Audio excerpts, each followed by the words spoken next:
خلافت راشدہ کی تاریخ ختم ہو چکی ہے۔ خلافت راشدہ کے بعد خلافت بنو امیہ کا بیان شروع ہو رہا ہے۔ خلافت بنو امیہ اور اس کے بعد قائم ہونے والی دوسری خلافتوں کے مقابلہ میں خلافت راشدہ کی ایک خصوصیت یہ ہے کہ خلفائے راشدین میں سے ہر ایک خلیفہ مسلمانوں کی صاحب الرائے جماعت کے انتخاب سے مقرر ہوتا تھا۔ اگر کسی خلیفہ کو اس کے بیشتر خلیفہ نے پہلے ہی سے نامزد اور تجویز کیا تو یہ نامزدگی اور تعین بھی صاحب الرائے حضرات سے مشورہ لینے کے بعد عمل میں آتا تھا، جس میں وراثت اور خاندانی حقوق کو مطلقاً دخل انداز نہیں ہونے دیا جاتا تھا۔ دوسری خلافتوں میں یہ طرز پسندیدہ نہیں پائی گئی، بلکہ وراثت و ولی عہدی کی نامعقول رسم جاری ہوگی۔ خلافت راشدہ میں مسلمانوں کو معاملات حکومت اور انتظام سلطنت میں دخل دینے، اعتراض کرنے، جواب طلب کرنے، مشورہ دینے کا پورا حق حاصل تھا، لیکن بعد کی خلافتوں میں یہ حق مسلمانوں کو نہیں مل سکا۔ خلافت راشدہ میں خلفائے راشدین کی حیثیت ظاہری، ان کا لباس، ان کا مکان، ان کی سواری، ان کی خوراک، ان کی نشست و برخاست سب عام لوگوں کی مانند ہوتی تھی۔ خلیفہ کو دوسرے لوگوں پر کوئی فوقیت حاصل نہ تھی، لیکن بعد کی خلافتوں میں خلیفہ کی شان شاہانہ اور دوسروں سے بہت برتر و اعلیٰ ہوتی تھی۔ خلافت راشدہ میں خلفاء اپنے اختیار سے ایک پائی بھی اپنی ذات کے لیے یا بلا استحقاق کسی اپنے عزیز و رشتہ دار کے لیے خرچ نہیں کر سکتے تھے، لیکن بعد کی خلافتوں میں عام طور پر خلیفہ بیت المال کا مالک سمجھا جانے لگا اور اپنے اختیار سے لوگوں کو بلا استحقاق بھی انعام و اکرام دیتا اور کوئی اعتراض کی جرات نہ کر سکتا تھا۔ خلفائے راشدین سب کے سب جلیل القدر صحابہ رضی اللہ عنہم میں سے تھے اور حضور نبی کریم صلی اللہ علیہ وسلم کی صحبت میں ہمیشہ رہتے تھے۔ بعد کی خلافتوں میں سیدنا امیر معاویہ رضی اللہ تعالیٰ عنہ اور سیدنا عبداللہ بن زبیر رضی اللہ تعالیٰ عنہ کے سوا کوئی قابل تذکرہ صحابی خلیفہ نہ تھا۔ خلفائے راشدین سب کے سب ان لوگوں میں سے تھے جو جنتی ہونے کی بشارت رسول اللہ صلی اللہ علیہ وسلم کی زبان مبارک سے سن چکے تھے، لیکن بعد کی خلافتوں میں ایسے صحابہ نہیں پائے گئے۔ خلفائے راشدین کو مسلمانوں کی اصلاح و فلاح کا خیال سب سے زیادہ تھا۔ وہ اعلیٰ کلمت اللہ اور اجرا احکام شرع کے سب سے زیادہ خواہاں تھے، لیکن ملک گیری کا نصب العین نہ تھا۔ خلفائے راشدین ملکوں کے محاصل اور مال غنیمت کی آمدنی کو خزانہ میں ذخیرہ رکھنے کی عادی نہ تھے۔ جس قدر مال و دولت آتی وہ سب مسلمانوں کو تقسیم کر دیتے یا مسلمانوں کی بہتری کے کاموں میں خرچ کر دیا کرتے تھے، یہاں تک کہ بیت المال کا تمام مال خرچ کر کے بیت المال میں جھاڑو دلوا دیا کرتے تھے۔ لیکن بعد میں قائم ہونے والی خلافتوں کی حالت اس کے خلاف رہی۔ خلفائے راشدین ہمیشہ خود حج کے لیے جاتے اور وہاں عالم اسلام کے ہر حصے، ہر گوشے سے آئے ہوئے مسلمانوں سے ملتے اور ان کی ضرورتوں اور شکایتوں سے واقف ہو کر وہاں کے عاملوں کی قابلیت اور ناقابلیت سے واقف ہوتے، ضروری احکام جاری کرتے اور اس طرح حج کے موقع پر عظیم الشان اجتماع سے فائدہ اٹھا کر اپنے فرائض کو پورا کرتے۔ اگر کسی ضروری کام یا مجبوری کی وجہ سے خود حج کے لیے نہ جا سکتے تو اپنا قائم مقام بھیج کر ان ضرورتوں کو پورا کر لیتے تھے، لیکن خلافت راشدہ کے بعد حج کے اجتماع عظیم سے خلفاء نے یہ فائدہ اٹھانا ترک کر دیا۔ خلفائے راشدین دارالخلافہ میں خود ہی نمازوں کی امامت کرتے اور جمعہ کا خطبہ بیان فرماتے تھے، لیکن بعد میں صرف خلافت بنو امیہ میں یہ رسم باقی رہی۔ ان کے علاوہ باقی خلافتوں میں خلفاء نے نمازوں کی امامت، جمعہ کے خطبے دوسروں کے ذمہ ڈال دیے۔ خلفائے راشدین کے زمانے میں مسلمانوں کے اندر الگ الگ مذہبی فرقے اور جماعتیں قائم نہ تھیں۔ آپس میں اختلاف بھی ہوتا تھا، لیکن دین و ملت اور عقائد کے معاملے میں ان گروہ بندیوں کا نام و نشان بھی نہ تھا جو بعد میں پائی گئیں، اور آج شیعہ، سنی، وہابی، حنفی، شافعی، قادری، چشتی وغیرہ سینکڑوں فرقے اپنی الگ الگ حیثیتیں قائم رکھنے پر مصروف نظر آتے ہیں۔ خلفائے راشدین کے زمانے میں مذہب اور شریعت کے مقابلہ میں کسی رشتہ داری، قومیت، ہم وطنی وغیرہ کی کوئی حقیقت نہ تھی۔ ان کے حالات پڑھنے سے معلوم ہوتا ہے کہ بھائی بھائی کی پرواہ نہیں کرتا، باپ بیٹے کی رعایت ضروری نہیں سمجھتا، جبکہ دین و ملت کا معاملہ درمیان میں آ جائے ہر شخص کو رائے کی آزادی حاصل تھی۔ خلیفہ کو سر ممبر معمولی طبقہ کا آدمی روک اور ٹوک سکتا تھا۔ بعد میں رائے کی یہ آزادی اور دین و ملت کی یہ پاسداری کم ہو گئی تھی۔ خلفائے راشدین اپنے آپ کو مسلمانوں کا بادشاہ نہیں سمجھتے تھے، بلکہ وہ اپنے آپ کو مسلمانوں کا خادم سمجھ کر ان کی خدمت کرتے اور مسلمانوں کا چرواہا اور چوکیدار سمجھ کر ان کی پاسبانی کرتے اور مسلمانوں کو اپنی اولاد سمجھ کر ان پر شفقت فرماتے تھے۔ مسلمانوں کو اپنا غلام نہیں جانتے تھے اور ان سے غلاموں کی طرح اپنے احکام کی تعمیل نہیں کراتے تھے۔ بعد کی خلافتوں میں اس کے برعکس حالات پیدا ہوئے اور خلفاء نے اپنے آپ کو کیسر و کثرہ کا نمونہ بنا کر ظاہر کیا۔ خلفائے راشدین کی حکومت و سلطنت دینی اعتبار سے کیسر و کثرہ کی طرح قہر و جبر کی حکومت نہ تھی۔ دینی معاملات میں بھی وہ با اختیار خود کچھ نہیں کر سکتے تھے۔ جب کسی دینی مسئلہ میں اختلاف یا شبہ پیدا ہوتا تو وہ دوسرے صحابہ رضی اللہ تعالیٰ عنہم کو بلا کر ان سے دریافت کرتے اور جو بات رسول اللہ صلی اللہ علیہ وآلہ وسلم سے ثابت ہو جاتی اسی کے موافق احکام جاری کرتے، اور اگر کسی دینی معاملہ میں ان سے غلطی ہو جاتی اور بعد میں ان کو اپنی غلطی کا احساس و علم ہوتا تو فوراً اس کی اصلاح کر لیتے تھے۔ غرض دینی و دنیوی ہر دو پہلوؤں میں ان کی سیادت و حکومت آج کل کی جمہوری حکومتوں کے صدر اور آج کل کے دینی علماء کی سیادت و حکومت سے بھی بہت ہی کم تھی۔ ان کا کام شریعت کے احکام کا نفاذ اور امن و امان کا قائم رکھنا تھا۔ ان کے زمانے میں لوگوں کو ہر قسم کی جائز آزادی حاصل تھی اور ہر چھوٹے سے چھوٹے معاملہ میں ہر شخص ان سے جواب طلب کر سکتا تھا۔ ان کو اپنے احکام کے نافذ کرنے کے لیے کسی طاقت اور فوج کی ضرورت نہ تھی، بلکہ ہر شخص ان کے حکم کو چاہے وہ اس کے خلاف ہو خود ہی اپنے اوپر جاری اور صادر کر لیتا اور اس کی تعمیل کرتا تھا۔ جو دلیل اس امر کی ہے کہ ان کی حکومت محبت اور عقیدت کی بنیاد پر قائم تھی، خوف و دہشت اور قہر و جبر کے ذریعہ قائم نہ تھی۔ لیکن بعد کی خلافتوں میں احکام شرع کے نفاذ و قیام کا کام خلفاء نے خود چھوڑ کر مولویوں، مفتیوں اور قاضیوں کے سپرد کر دیا۔ مساجد کے خطیب و امام الگ مقرر ہوئے، فوج اور خزانے کا اختیار اپنے قبضہ میں رکھ کر ان دونوں قوتوں کا استعمال مطلق العنان ہو کر شروع کیا، جس کا نتیجہ یہ ہوا کہ ان کی حکومت و سلطنت قہر و جبر، خوف و دہشت پر قائم ہوئی۔ لوگوں کی جائز آزادی چھن گئی۔ مذہبی احکام کے نفاذ و قیام میں بھی افہام و تفہیم اور رفع شکوک کی جائز آزادی لوگوں سے سلب ہو گئی۔ یہ وجہ ہے کہ آج کسی شخص کی سمجھ میں یہ بات نہیں آتی کہ ایک معمولی نواب یا رئیس کی جس قدر ہیبت لوگوں کے دلوں میں طاری ہے اور وہ جس قدر اس کی تعظیم و تکریم بجا لانا ضروری سمجھتے ہیں، خلفائے راشدین کی اس قدر ہیبت اور اس قدر تعظیم و تکریم بھی خوف و دہشت کی وجہ سے کسی کے قلب پر طاری نہ تھی، بلکہ ان کی ہیبت و عظمت شفیق استاد اور والدین کی ہیبت و عظمت کی مانند تھی۔ شیر مردم اور نار مردم کش کی مانند نہ تھی۔ آج ایک صوفی، ایک مفتی، ایک جبہ پوش مولوی کے قول و فعل میں نکتہ چینی کرتے ہوئے لوگ جس قدر ڈرتے اور خوف زدہ ہوتے ہیں، لیکن خلفائے راشدین کے قول و فعل پر اگر ذرا بھی شبہ ہوتا تھا تو لوگ آزادانہ اعتراض اور نکتہ چینی کرتے تھے۔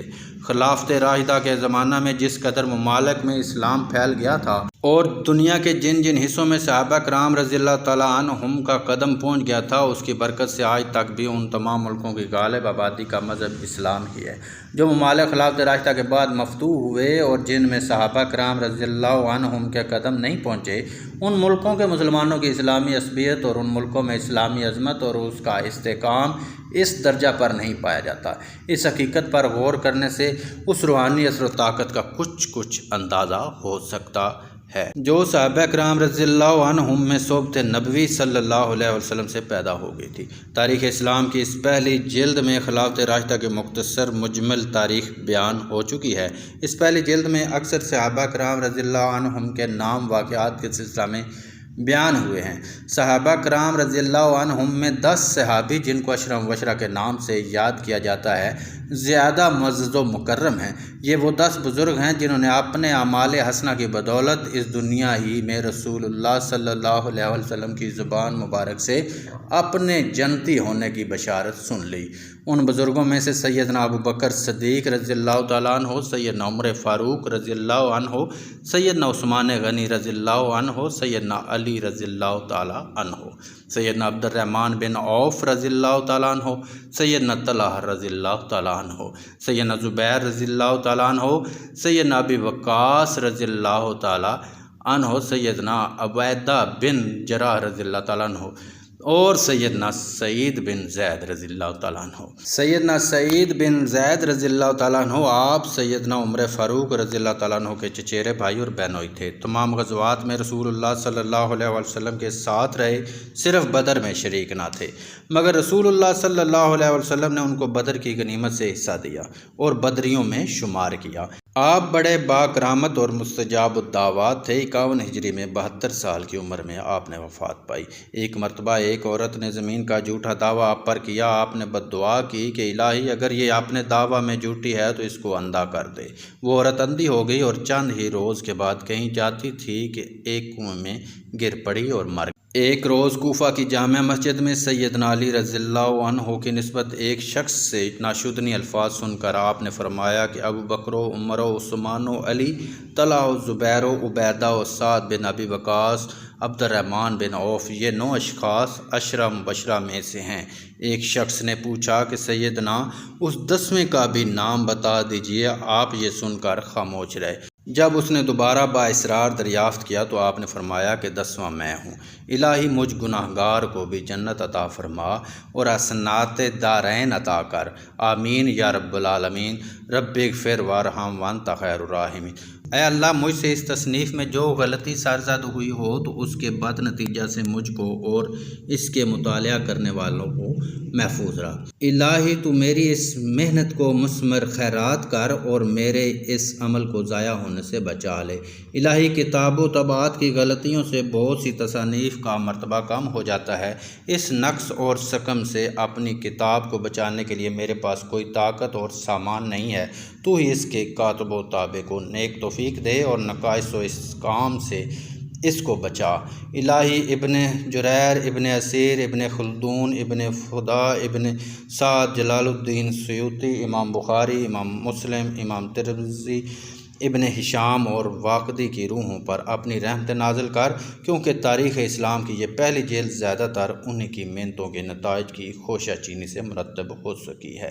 الہی میرے کام میں آئندہ میرے لیے آسانیاں پیدا کر دے اور تاریخ اسلام کی آئندہ جلدیں حسن و خوبی کے ساتھ مرتب کرنے کی توفیق اور ضروری سامان عطا فرما۔ خلافت بنو امیہ، اسلام اور خاندانی عصبیت۔ خلافت راشدہ کے بعد اب ہمیں سلطنت بنو امیہ کے حالات شروع کرنے ہیں۔ خلافت راشدہ میں پہلے 2 خلیفہ ابو بکر و عمر نہ بنی امیہ سے تھے نہ بنی ہاشم سے۔ ان دونوں کا عہد خلافت خلافت راشدہ کا بہترین زمانہ تھا۔ تیسرے بنو امیہ کے خاندان سے تعلق رکھتے تھے اور چوتھے بنو ہاشم سے۔ خلافت راشدہ کے آخری نصف زمانہ میں بنو امیہ اور بنو ہاشم دونوں قبیلوں کے خلیفہ تخت پر متمکن رہے۔ یہ آخری نصف زمانہ پہلے نصف زمانہ کے مقابلے میں اگرچہ بعد کی خلافتوں سے یقیناً اچھا تھا، کیونکہ صحابہ کرام ہی برسر حکومت تھے اور اکثر صحابہ کرام رضی اللہ عنہم دنیا میں زندہ موجود تھے۔ اسلام دنیا میں شرک کو مٹانے اور توحید قائم کرنے کے لیے آیا۔ رسول اللہ محمد صلی اللہ علیہ وسلم نے کامل توحید اور حقیقی کامرانی کا راستہ نسل انسانی کو دکھایا۔ شرک سے بڑھ کر کوئی نقصان و زیاں اور توحید سے بڑھ کر کوئی سعادت و کامیابی انسان کے لیے نہیں ہو سکتی۔ شرک در حقیقت ایک ناانصافی اور ظلم کا نام ہے، اس لیے قرآن کریم میں اس کو ظلم عظیم کہا گیا ہے۔ اس سے بڑھ کر اور کیا ظلم ہو سکتا ہے کہ انسان اپنے حقیقی معبود کو چھوڑ کر ان مجبور ہستیوں کو معبود ٹھہرائے جو معبود حقیقی کی مخلوق اور غلام ہیں۔ پس شرک میں وہی شخص مبتلا ہو سکتا ہے جو عدل کے خلاف ناانصافی اور ظلم کو اپنا شعار بنائے۔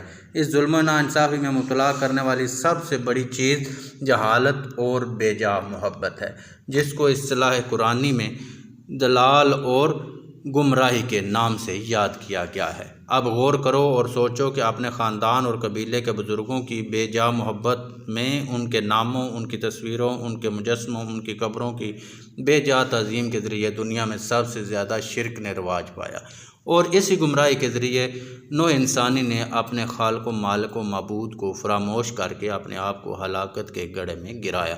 رسول اللہ صلی اللہ علیہ وآلہ وسلم نے مبعوث ہو کر جہاں شرک کے دیگر امکانات کو مٹا دیا، وہاں اس بے جا خاندانی عصبیت اور عدل و انصاف سے دور کرنے والی گمراہ کن اور بے جا محبت سے انسانوں کو بچایا۔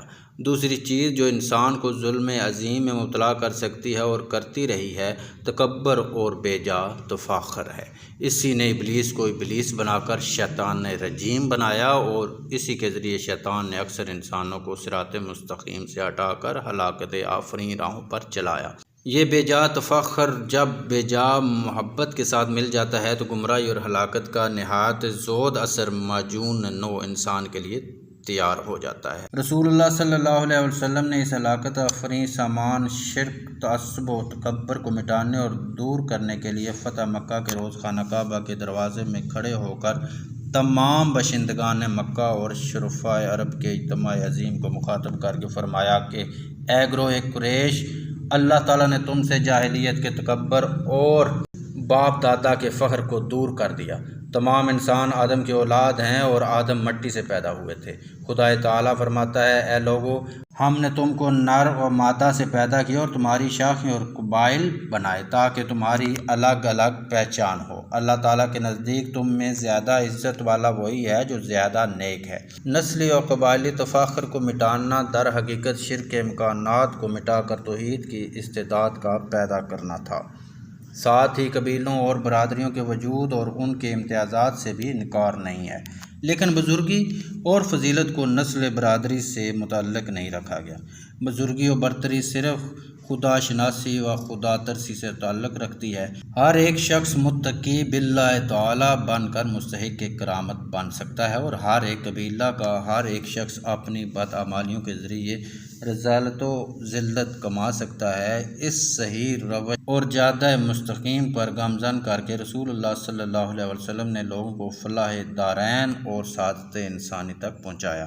خلافت راشدہ کے ابتدائی نصف زمانہ میں مسلمانوں کو ترک کردہ سامان گمراہی اور فراموش شدہ عصبیت خاندانی سے کوئی تعلق نہ تھا۔